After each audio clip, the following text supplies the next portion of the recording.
Selamat pagi pemirsa, jumpa kembali bersama saya Syifa Aulia dalam Berita Kaltim hari ini.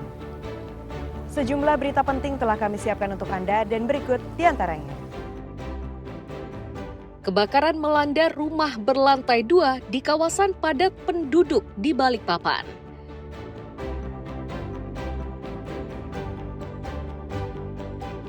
Warga Malinau digegerkan dengan penemuan jasad laki-laki yang mengambang di permukaan Sungai Sesayap.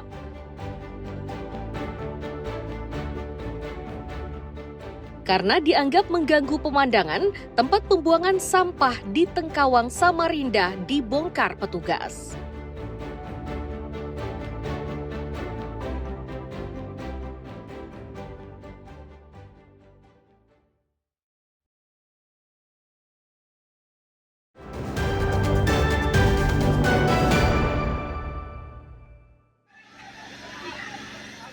Kobaran api yang membakar permukiman padat di RT 13 dan RT 25 Kelurahan Damai, Balikpapan Kota dengan cepat membesar dan meluas. Ini karena bangunannya terbuat dari kayu yang mudah terbakar. Untuk memadamkan api, sejumlah petugas pemadam dikerahkan ke lokasi kejadian. Dari Ketua RT diketahui jika api pertama muncul dari rumah kontrakan terbuat dari kayu. Salah satu penghuni rumah mengaku saat kejadian dirinya berada di luar rumah.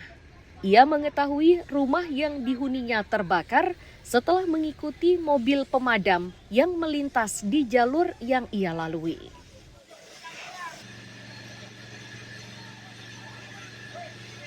Pas saya mau balik lagi ke sini, tiba-tiba langsung ada pemadam kebakaran.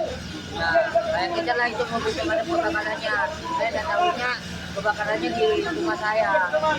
Jadi pas lihat kebakarannya saya kurang tahu, soalnya saya lagi keluar, lagi cari mama saya. Rumahmu terbakar? Iya, rumah saya. Di rumah ada siapa aja? Di rumah ada orang kok. Nah, saya kira di rumah itu saya aja sendiri. Yang habis 1 buah rumah yang habis.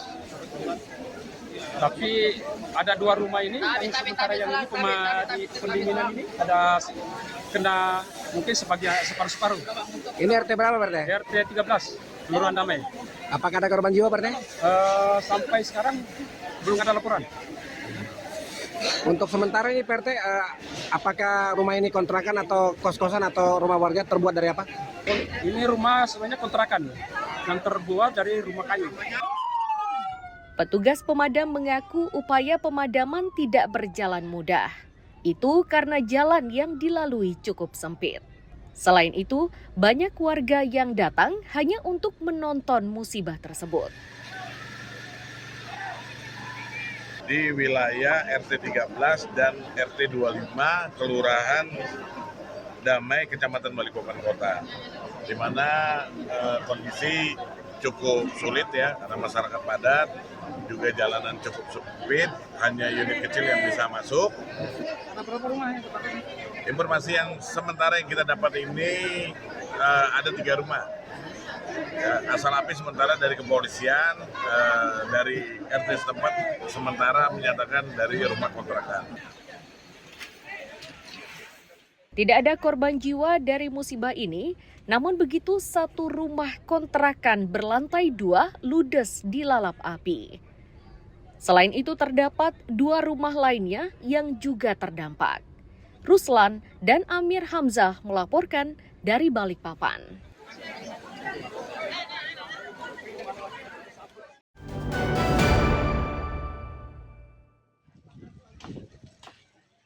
Seperti inilah situasi di permukiman warga di RT 13 dan RT 25 Kelurahan Damai, Balikpapan Kota pada Rabu siang.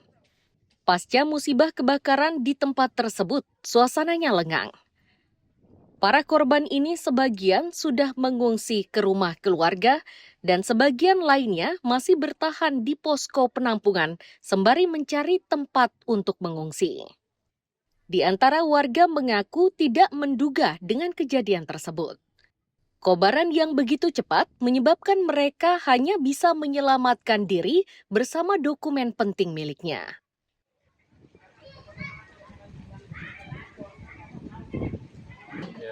mungkin nanti dari rumah kosan. Sekarang tinggal di mana Bapak? Nggak tinggal ini, habis kebakaran ini tinggal di mana? Ini tempat penampungan. Tempat penampungan ya. Udah kelurahan gimana? Kelurahan saya di Lamaru. Oh jadi Bapak di sini tinggalnya ini rumah Bapak kos kan? Kosan. Udah berapa bulan ngekos? Udah 2 tahunan. 2 tahunan ya. Jadi rumah Bapak kena juga ya? Saya dapurnya, Pak. Dapurnya ya? Kamar. Jadi sementara dapur ini selama kena Bapak tinggal di mana? Tadi malam tidur di situ aja, cuma anak saya musikan ke rumahnya kakak di atas. Oh, walaupun terkena kebakaran tetap tidur di. Ya, saya tidur di situ karena jaga rumah kan apa-apa nggak keluar. Nah, Jadi anak-anak aja sama berkas keluar. Jadi fungsikan tempatnya kakak di atas. Aku tidur di belakang. waktu api berkobar Bapak menyelamatkan anak ya? Anak aja sama berkas yang lebih penting kan.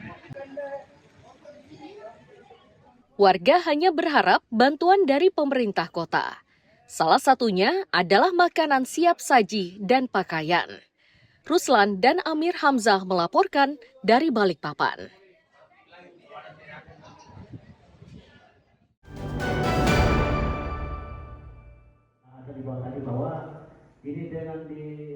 Sejumlah tenaga honorer di Tarakan ini masih terus berjuang untuk bisa diangkat menjadi P3K.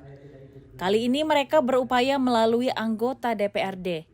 Upaya ini dilakukan setelah dalam pertemuannya dengan sekretaris daerah dinilai tidak memuaskan.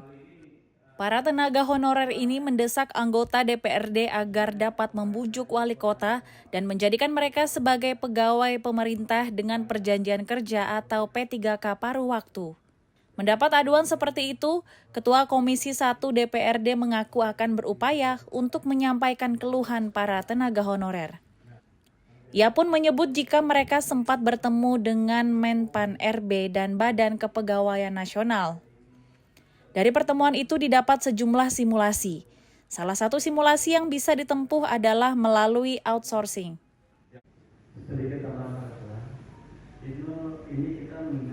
Teman-teman ini inisiatif datang ke kami selaku perwakilannya. Kami juga tidak tutup mata, tidak tutup telinga. Tetap kami dengar, tetap kami akan memastikan. Ini kan sebenarnya dipermasalahkan cuma statusnya aja, Pak. Kalau gaji kan mereka ada nuntut, Pak, sebenarnya. Iya, memang kemarin kami ke BKN sama Menpan RB ada beberapa simulasi. Simulasi terakhir adalah kalau memang tidak terangkat atau tidak diusulkan itu di outsourcing. Sebelumnya, para tenaga honorer ini ramai-ramai mendatangi kantor wali kota.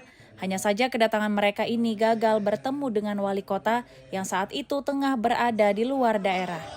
Tujuan para tenaga honorer ini yakni untuk meminta kejelasan nasibnya. Mereka meminta kepada pemerintah kota agar status mereka dinaikkan dari tenaga honorer menjadi pegawai pemerintah dengan perjanjian kerja atau P3K. Mustafa dan Amir Hamzah melaporkan dari Tarakan, Kalimantan Utara.